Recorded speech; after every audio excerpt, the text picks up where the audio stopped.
amid the LPG supply shortage in the country, another Indian-flagged oil tanker named Jag Laadki, carrying around 80,800 metric tons of crude oil, reached the Mundra Port in Gujarat on Wednesday after completing its journey from the United Arab Emirates. Notably, the oil tanker had departed Fujairah Port on Sunday morning, a day after the port's oil terminal came under attack, temporarily disrupting the operations.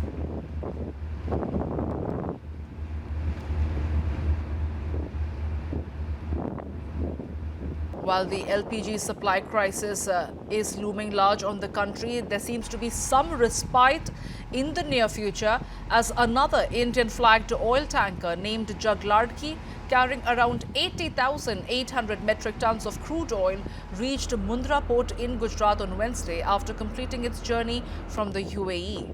Notably, the oil tanker had departed Fujairah Port on Sunday morning, just a day after the port's oil terminal came under attack, which temporarily disrupted the operations there. My colleague Verghese Ibrahim is joining me right now to get us more details. So Verghese, we did see how Shivalik had reached the Mundra Port, and now we are talking about Jag Laadki.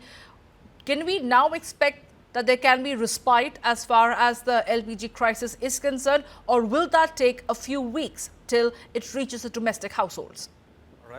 Right now, Samia, what we know is that this is a crude oil tanker that is coming and has ported itself in Mundra Port. And it is important to understand that both LPG and crude oil, which India imports in a huge tonnage, is supposed to in fact move from the Strait of Hormuz and the Gulf of Oman and reach safely to this country to ensure that there is continuous supply of this crucial fuel. Of course, LPG being a very crucial aspect when it comes to domestic consumption.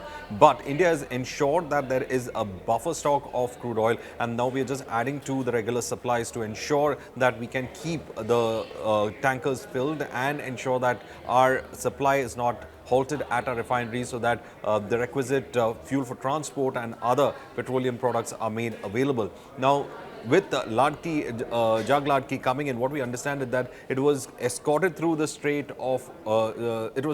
through the Gulf of Oman by an Indian naval ship, escorting because of the kind of situation that we see in the Strait of Hormuz. Now, what we understand right now that this particular ship was in fact docked and loading with crude oil at UAE's Fujairah, which is supposed to be the location where we know that this particular vessel was in fact stationed, and over there what we understand is that the crude was being loaded when the attack had taken place on Fujairah. So there was a lot of question about the safety of this tanker, and after that negotiations, it had left after loading itself with the Murban crude, which is the crude oil that we use for our refineries from the UAE, and that oil was able to pass through these waters that are considered to be dangerous now because of the war that is there. However, interestingly enough, Iran has come up and said that there is only selective closure when it comes to the Strait of Hormuz. What it's trying to say is that there are ships of friendly nations that it considers have been allowed to be given a pass, and India has been allowed to be given a pass through the Strait of Hormuz. Now, what we understand is that almost 90 ships of other countries have passed through the Strait of Hormuz, which Iran has given, and Iran has only selectively crossed or rather has in fact stopped the ships of US and Israeli interests from in fact using the Strait of Hormuz. So there is some kind of clarity on this, that there's going to be selective level of allowing ships to pass through the Strait of Hormuz. But however, as we in fact speak, we are also getting information that the CENTCOM, which is the command structure, the command theater of the United States that has been taking action against Iran, have already ensured that the coastal batteries or the missile batteries that are located on the Strait of Hormuz's coast have been completely decimated with 5,000-pound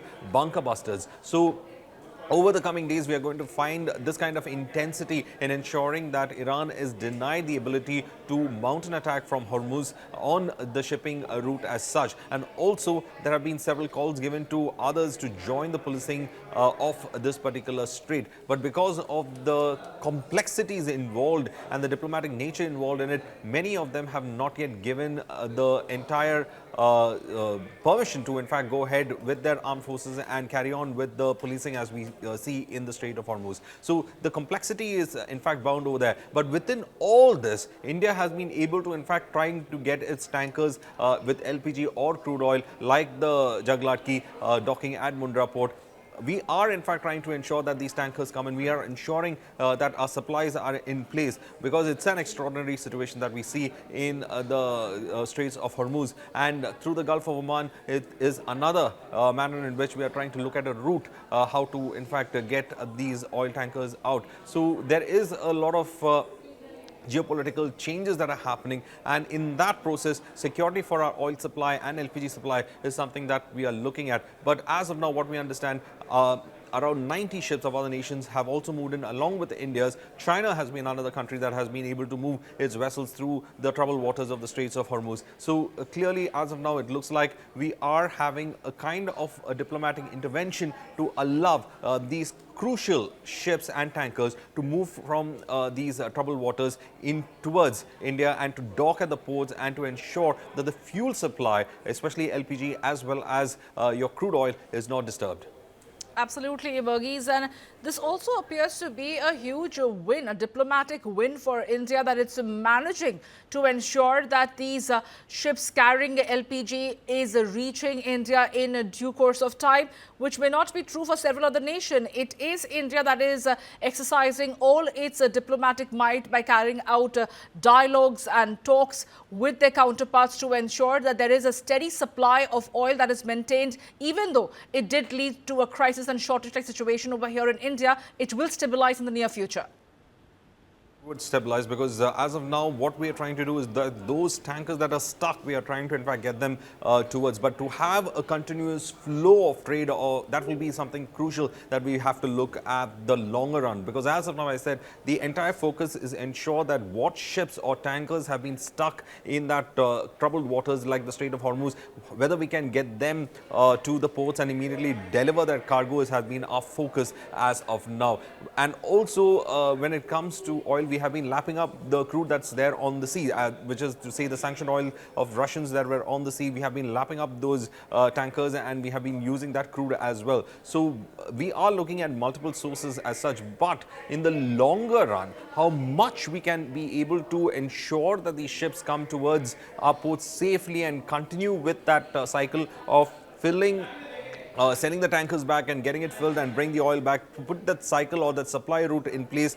That is going to be quite challenging, because as we speak, things are changing with every hour within that particular strait waters. We don't know how much of Iranian capacity is there to block the straits as they have been claiming. We don't know how much of capacity the United States have to keep it open as of now, because there has been intense bombing, as I said, of the assets of Iranians which could in fact block the straits. And also Iran has put out one factor with India, is that Iran has in fact ensured that some of our supplies do in fact come in, and there have been talks with the foreign ministers level as well with regard to India and Iran.